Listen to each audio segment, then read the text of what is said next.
News 18 में हूं आपके साथ मेनका चौधरी और इस वक्त की बड़ी खबर है। वसीम रिजवी को सुप्रीम कोर्ट से झटका लगा है। आयतों को हटाने की इन्होंने मांग की थी, याचिका दाखिल की थी और इसी याचिका पर सुनवाई के साथ ही वसीम रिजवी की इस याचिका को खारिज कर दिया गया। 50,000 रुपए का जुर्माना भी लगा है। आधारहीन है ये याचिका, सुप्रीम कोर्ट ने कहा। सुशील पांडे हमारे सहयोगी इस वक्त हमारे साथ मौजूद है। सुशील, और क्या कहा सुप्रीम कोर्ट ने इस याचिका पर?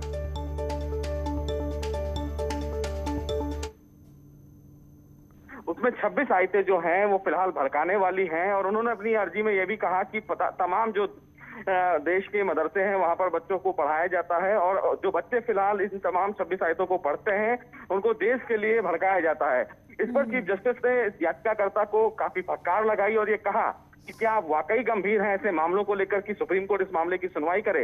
बहरहाल सुप्रीम कोर्ट ने इस पूरे मामले में जो याचिकाकर्ता हैं उनको फटकार भी लगाई और न केवल याचिका खारिज ही की बल्कि वसीम रिजवी पर 50,000 का जुर्माना भी लगाया और ये बताया कि ये याचिका सुनवाई योग्य नहीं है। उनकी तरफ से ये कहा गया कि वो सरकार के सामने रिप्रेजेंटेशन रखना चाहते हैं। सुप्रीम कोर्ट ने फिलहाल वसीम रिजवी को यह भी परमिशन नहीं दिया कि उस याचिका को लेकर सरकार के समक्ष अपना रिप्रेजेंटेशन रखें। कोर्ट ने यह कहा कि ये याचिका बेसलेस है, लिहाजा इस पर सुनवाई का कोई आधार नहीं है। जी सुशील, क्या वसीम रिजवी के वकील या उनका कोई रिएक्शन आया है? जी देखिए, अभी फिलहाल हमने संपर्क करने की कोशिश की वसीम रिजवी से, लेकिन उनका जो मोबाइल है वो बंद आ रहा है। उनकी तरफ से फिलहाल अभी कोई रिएक्शन नहीं है।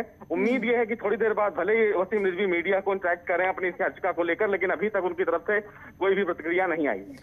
धन्यवाद सुशील इस वक्त पूरी जानकारी देने के लिए। तो कुरान से 26 आयतें हटाने की मांग वसीम रिजवी की ओर से की गई थी और एक याचिका सुप्रीम कोर्ट में दाखिल किया गया था। सुप्रीम कोर्ट ने न सिर्फ इस याचिका को खारिज किया बल्कि ये भी कहा कि ये बेसलेस याचिका है, कोई आधार नहीं इस याचिका के पीछे, और साथ ही फटकार भी वसीम रिजवी को लगाया है अदालत ने और साथ ही 50,000 रुपए का जुर्माना भी उन पर लगाया गया है। और अब आपको प्रदेश में जारी आग का कहर दिखाते हैं। टेम्परेचर बढ़ने के साथ साथ कई जगहों पर आगजनी की घटनाएं भी बढ़ने लगी है। 4 तस्वीरें इस वक्त आपके टीवी स्क्रीन पर है। गेहूं के खेत में आग लग गई, गोरखपुर की तस्वीर, शाहजहांपुर की तस्वीर दिखा रहे हैं हम आपको, हरदोई की तस्वीर दिखा रहे हैं, यहाँ पर भी फसल में आग लग गई। पीलीभीत में भी एक वाहन जिसमें गेहूं लदा हुआ था, यहाँ पर आग लग गई जिसकी वजह से किसानों को हर जगह पर नुकसान हुआ है और ज्यादातर जगहों पर किसानों की एक ही समस्या है और एक ही शिकायत है कि फायर ब्रिगेड की टीम को जानकारी देने के बाद भी फायर ब्रिगेड की गाड़ियां नहीं आती, जिसकी वजह से ज्यादा नुकसान हो रहा है। गांव वाले किसी तरह से अपनी मेहनत से ही इस आग पर काबू पा रहे हैं।